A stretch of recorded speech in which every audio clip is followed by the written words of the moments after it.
seenub lim toll na ci ñetti junni jàpp ñeenti junni élèves yoo xam ne saa yu ñu xëyee daañu jóge ci seeni gox-goxaan yi gën a sori ci dëkk bu sell bi Touba ngir daal di jàll ba Mbàkke di fa sàkku ji xam-xam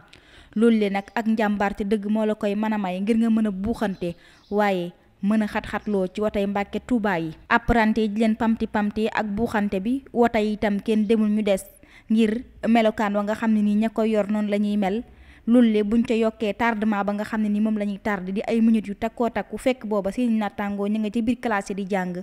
Serigne Touba Mbacké Ndiaye moom di fësal ne situation bi ni mel mën naa fës bu baax a baax ci résultats yi ñu amee ji ëllëg. jug sa kër di jàng si da nga fiy yegg si heure boo xamante ne si ni du la lor ndaxte minutes yi ngay perte booy jàng si ak yooyu noonu luy ñëwaat la luy feeñaat ci njàng mi la te loolu dara waralu ko lu dul tardé bi ñuy tardé ak transport bi ni mu demee waaw.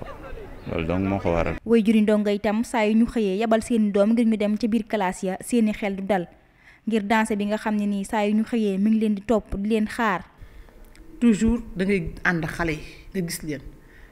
occasion bu ma mënti am même loo xam sax duñu fa wax transport sax même beneen débat bu ma am rek toujours damay wax affaire xale yi loo xam ne depuis 3 ans 4 ans maa ngi koy wax mais xëy na solution dina am. commencé na am sax na xam métti woon na mais du doy parce que élèves yi macha allah day gën a yokk toujours te école yi yokkuwuñu distance yi sori nañu kon nag ñun li ñuy wax mooy cri de cœur lay def en tant que yaay en tant que éducatrice surtout ku ci mën a jàpp nañ ci jàpp. mu mel ne kenn ku ne jël na wàllam ci nag wi ndax njiit yi nga xam ne ñoo njiiti école itam saa yu ñu xëyee di gis ay situation yu metti ci biir école yi yenn ndongo yi dem bay xëm akub xiif ndax sonn gu metti tax ñu yuuxu wàllu ci kilifay réew bu Sénégal ngir ñu jàppale département bu Mbacké rawatina dëkk bu sell bi Touba ngir élèves yi fi nekk mën a am ay jumtukaay bu mën a dem ci seen l'école ca waxtu wañ leen fa sàkkoo. waaye xale bu dox ay kilomètres sonn amul yoon xiif su ñëwee conséquences yi mi ngi fi conséquences yi mooy lan mooy ñi ngi xëm suñu kanam ñi ngi daanu ndax xiif ñi ngi daanu ndax coono donc ngir yàlla ñu ngi ñaan autorité yi ñu jàppale ñu ci transport bi jàppale xale yi.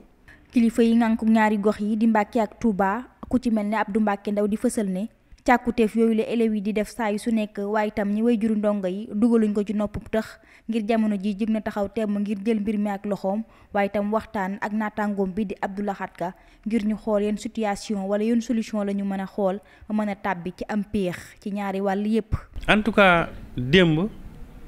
gise naa ak le premier adjoint du maire pour waxtaan ci moom sensibiliser ko ci davantage ndax waxtaan naa ci ak maire bi pour que bu ma sensibiliser le premier adjoint bu toogee ak son maire bu ñu waxtaanee mu jàll ci conseil bi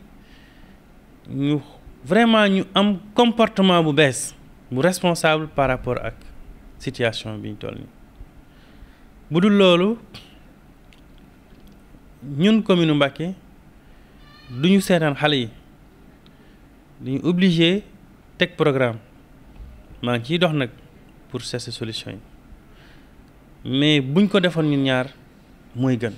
jamono ji ak lu ci mënti xew élèves yi di wéy di dund ab situation bu méttee métti waaye itam bu xaw a doy waar ndax kenn ku ca nekk saa yu xëyee mën ngaa ñàkk sa bakkan ci kaw tali bi ngir comportement chauffeur si waaye itam buuxante bu metti te terewul saa yu ñu xëyee daañu def seenu njàmbaar ba kenn ku nekk dem ca sa l'école ca waxtu wañ la fa soxlaa ndax xam nañu ne am njàng mënta ñàkk ci doomu aadama bi rawatina képp koo xam ne nii bëgg nga sa avenir baax ëllëg.